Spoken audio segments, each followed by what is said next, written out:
planning for this?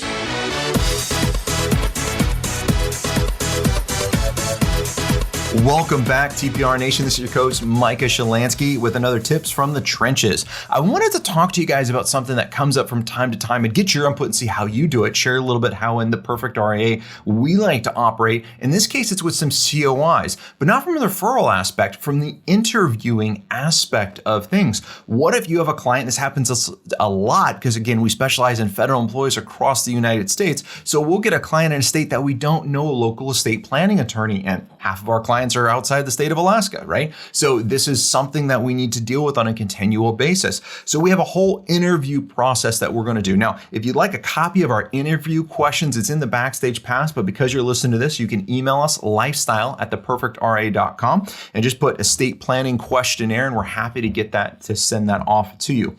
So one of the things that we always do is we have our relationship managers go out to our networks first, whether it's members in the Backstage Pass or members in any other networking organization that we're with, and we go out in a certain area and we try to find those attorneys and get a recommendation. Once we do that, we set up and we do a meeting with them. Now, one of the things that makes us unique, and we talk about this in our COI processes, is that we will pay for that initial meeting. Now, most of the time the attorneys don't charge us, which is kind of nice. Sometimes they do, and we have to be willing to pay that expense. So what's the rate? What's the cost? And we're going to go in there.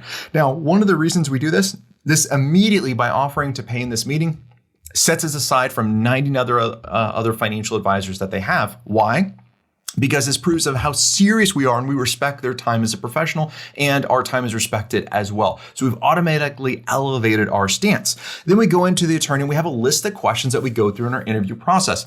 You will be surprised. Well, you guys probably won't because you do financial planning, right? But if you do an estate planning for any time and you work with multiple attorneys, you will know that there is a slew of attorneys that have no idea how to properly draft an estate plan, right? Basic stuff, maybe a simple I love you will, sweetie, if I die, you give everything. If you die, I get everything. Okay, maybe they can do that. But you start getting anything complex like a trust with retirement accounts, and that's really not that complex. You'd be amazed at how quickly these things get messed up. So we have a list of questions that we go through, including asking about those things. How do they handle their client process, right? How do they handle the onboarding process? What does their typical client look like? You should never ask what their ideal client looks like. The reason I argue with this is because even with financial advisors, right? If I go and ask a financial advisor, what's your ideal client? They make up this convoluted thing of somebody with multi-million dollars of assets and all that, and they create their dream picture, which in some aspects is right, but then ask them what their typical client like, and it is nothing like their ideal client that they dealt with. So I don't care really what the attorney's ideal client is. I want to know who their typical client is. What is their day-to-day work and activities that they do, and how do they help people with that estate planning? I want to know about beneficiary designations. How do they choose, and how do they set up beneficiary designations? Now, 99 times out of 100, with every question you ask an attorney, the answer is going to be, well, it depends. So have in your back pocket a scenario or two. This is great, Mr. and Mrs. Attorney. How do you like to designate beneficiary designations? Well, Micah, that depends on the client and what they would like. Okay, well, great, right? That's not a very helpful answer. While that's true, what are our generalities they have? For example, if you ask me, I said, well, great, generally, with most of my clients, everything goes to the spouse, then it either goes to the trust or the kids, depending on their estate planning, right? That's how I'd answer the question. So with an attorney, you got to give them a little scenario. So come to the meeting with a couple of case study scenarios, etc. It says, great, we got Bob and Sue, been married for 40 years. They're all the same kids. They have no money concerns whatsoever. What would you recommend? And I don't want to suggest anything, right? I really want to hear the attorney's point of view, because I'm looking for areas that we may disagree philosophically in planning, or areas that we may disagree in front of a client, and how do we best avoid those things? So we're going to go through that. And we're going to go through these questions and go through a couple of different scenarios about maybe it's a blended family. Great. How do we handle that? Maybe it's a trust that it would be appropriate. How do they handle retirement accounts in a trust? Can I see a sample of their language of the retirement account? Now, this is also a pretty clear indicator. What I asked to see them a copy of their sample trust language, not an entire sample trust language, just that talks about the retirement accounts. It's pretty interesting, the different responses. The attorneys that are confident in their work will say, no problem. Yep, sure, here it is. Here's the paragraph, send it over. They'll have their assistant send it over. Not a problem. They're paralegal. The attorneys that are not confident in their work and they think that what they do is so secret, no one else can do it. They hold it so close to their chest. They'll say, oh my God, this is proprietary information. We don't know if we can share this, blah, blah, blah, blah, blah, blah, blah. So it's a really good sign, at least for me, when I'm meeting with attorneys, how willing are they to share? Again, I'm paying for their time to be there. I want to know, make sure that things are set up correctly.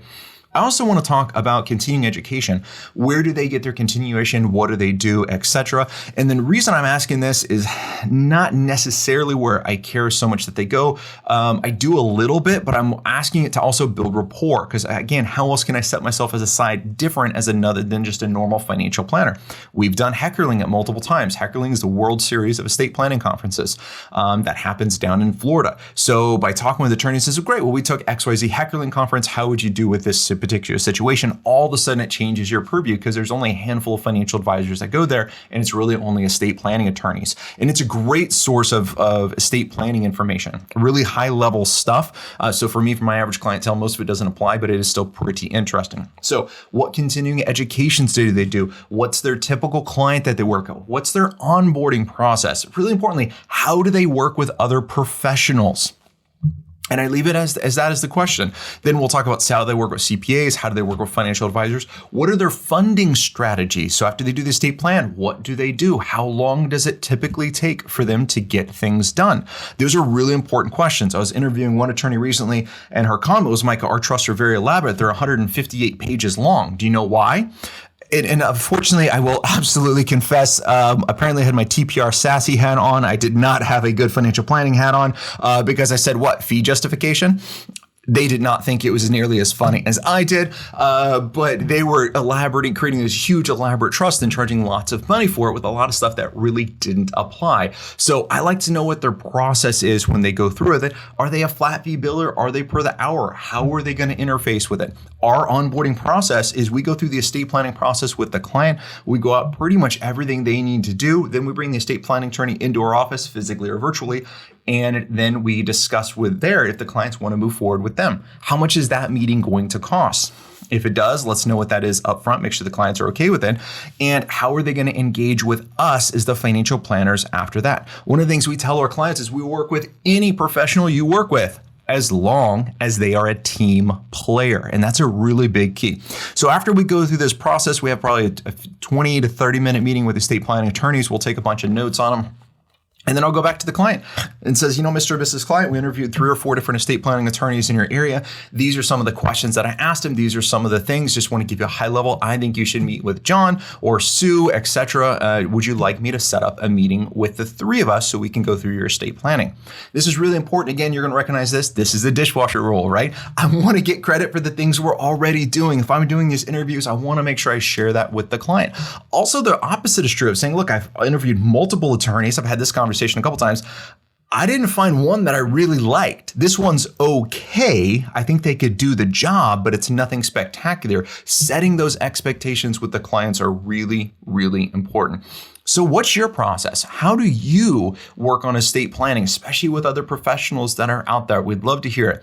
Email us lifestyle@theperfectra.com so we can hear about your successes. And until next time, happy planning. Hold on before we go. Something that you need to know. This isn't tax, legal, or investment advice. That isn't our intent. Information designed to change lives. Financial planning can make you thrive. Start today, don't think twice. Be a better husband, father, mother, and wife. The perfect RIA, the perfect